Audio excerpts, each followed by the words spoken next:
I'm a deer hunter first and a scientist second, but combining the two through the years has made me a better deer hunter, and being a deer hunter has probably made me a better scientist. You know, case in point, recently had a big cold front go through much of the Midwest, and everyone was excited, lots of social media buzz, and sure enough, a lot of big bucks showing up on social media. But I challenge you, at this time of the year, last of October, 1st November, isn't there always a bunch of large bucks showing up on social media?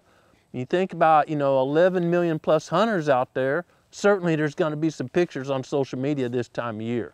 So I wanted to dive in to this subject of how do cold fronts really impact buck movement during daylight hours. I mean, if we're honest, that's what we're interested in, buck movement during daylight hours. So a lot of researchers have published, and I'm not criticizing their work at all, that they haven't found a big difference on weather, including cold fronts. But that's tough to determine. When exactly does that cold front start? When does it stop?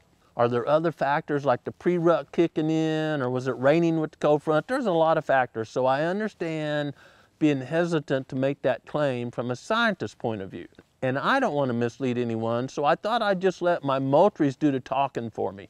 Love the Moultrie app because it's got this filter on there, and you can go back, a few days, a year or more, and see what was happening under certain conditions. So we just had this big cold front come through, man. I mean, it was like 21 this morning, strong cold front, but it's been dropping a little bit. So I want to go back in time here with you. And before the cold front, on October 26th here, the low at 6 a.m., I'm using 6 a.m. every day, the temperature was 64 degrees.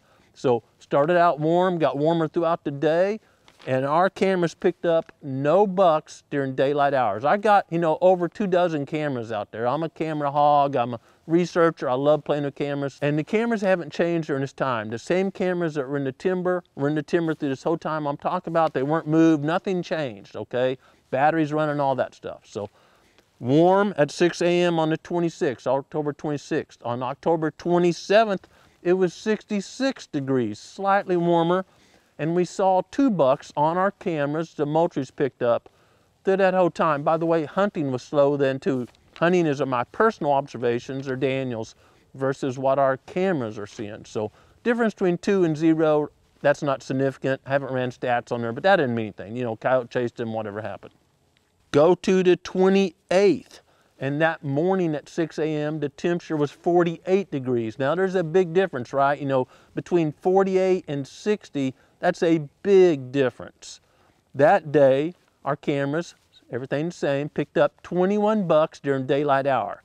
Now there is a big difference between 0 and 2, the warm days, and that day right before it started raining, and it was 46 degrees, of the cameras picking up 21 bucks. Big rain, couple inches during this period of time. On the 29th, right before the rain, I noticed most of the pictures right before the rain, but we had 14 bucks that day and a good bit of rain. On the next day, the 30th, got colder. By the way, the temperature on the 29th was 41, so it's easing down cooler.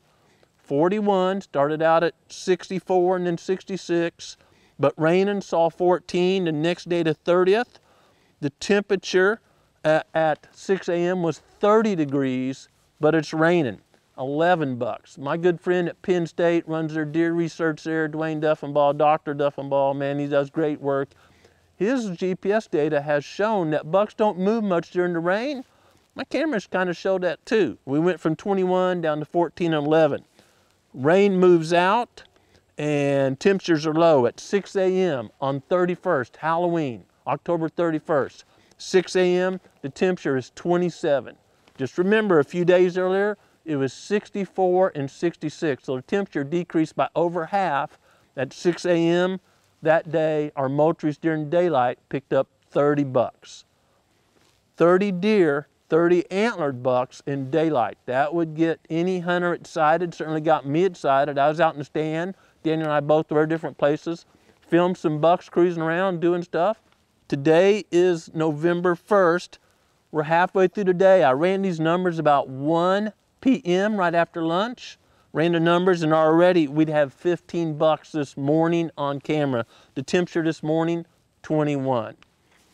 This is not science. This is not, repeated, scientific design. I'm just sharing real data from my trail cameras here at the Proving Grounds 2, but it certainly looks like buck movement wasn't much during the rain, and it really picked up once that cold front got cooking here. How's that help you? Well, the more important thing is you can use your multi-mobiles and the app to really study and learn how deer are moving and interacting with weather, or maybe there's a disturbance, you know, cattle got out or something. You can see how that impacted deer movement on your property. Remember, the camera, deer are used to it unless you're moving it all the time, but we're out there breathing, moving, we could disturb deer. There's a difference between trail camera data and human or hunter observation data. I trust this data. It makes me feel good, and how do I use that? Well, I'm ready for that next cold front to come through.